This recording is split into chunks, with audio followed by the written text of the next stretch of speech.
Paalala po lamang, ang impormasyong aming ibabahagi ay para sa layuning pang-impormasyon lamang at hindi opisyal na payo ukol sa tulong at regulasyon na kung saan mang seksyon ng gobyerno, Pilipinas man o Japan. Ang paggamit ng daliri para kontrolin ang iPhone, iPad at iba pang gadgets ay hindi gawa ng isang tao lang. Ito ay bunga ng mahabang panahon ng pananaliksik sa agham o electricity, engineering at computer technology na pinagsama-sama hanggang maging ganito ka-advance ngayon. Paano nagsimula ang touchscreen? Noong una, pinag-aaralan ng mga siyentipiko kung paano gumagalaw ang kuryente at kung paano ito naaapektuhan ang katawan ng tao. Natuklasan nila na ang katawan natin, lalo na ang daliri, ay may natural na conductivity dahil sa tubig at mineral sa loob nito. Noong 1965, si E.A. Johnson ang unang gumawa ng capacitive touchscreen sa UK. Ito ang uri ng screen na kayang makaramdam ng daliri. Hindi kailangan ng stylus o pressure. Dito nagsimula ang idea na pwedeng gamitin ang daliri para mag-control ng screen. Iba pang mahalagang ambag. Noong 1970s, si Dr. G. Samuel Hurst ay gumawa ng resistive touchscreen. Gumagana ito sa pressure. Kailangan pindutin. Kaya pwedeng stylus o daliri. Ginagamit ito sa mga ATM at lumang devices. Noong 1980s hanggang 1990s, may mga research team tulad sa University of Toronto na nag-develop ng multi-touch. Ibig sabihin, hindi lang isang daliri. Kaya na ang pinch, zoom, at swipe. Noong 1990s to 2000, si Wayne Westerman at ang kumpanyang Fingerworks.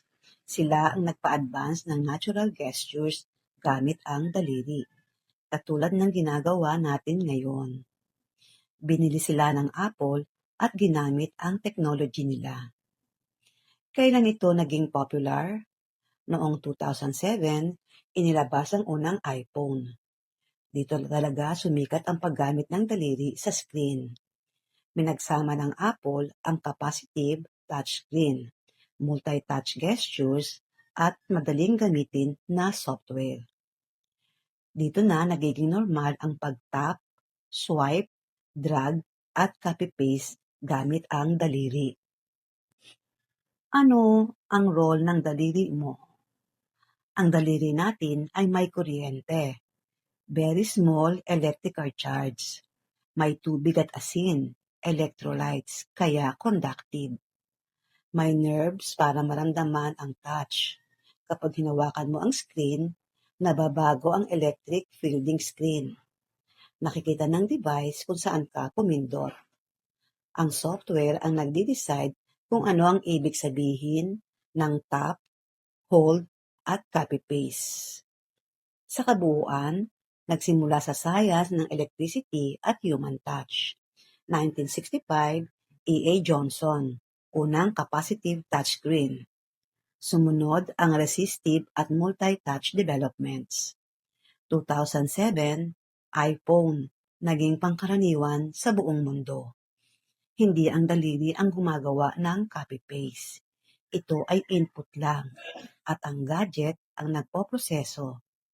Sa madaling salita, ang daliri mo ay parang remote control at ang gadget ang tunay na utak na gumagawa ng lahat ng action. Disclaimer lamang po, ang lahat ng impormasyong ibinahagi ay para sa layuning pang-impormasyon lamang at hindi garantisadong kumpleto o laging updated. Ito ay maaaring magbago nang walang paunang abiso. Ang creator ay hindi mananagot sa anumang direkta o hindi direktang epekto na maaaring magmula sa paggamit o interpretasyon ng impormasyong ito. Sa pangwakas, umaasa po kami na nakatulong ang impormasyong ito bilang gabay. Para sa pinakabagong update at opisyal na detalye, makabubuting i-verify pa rin sa tamang ahensya o awtoridad. Marami pong salamat.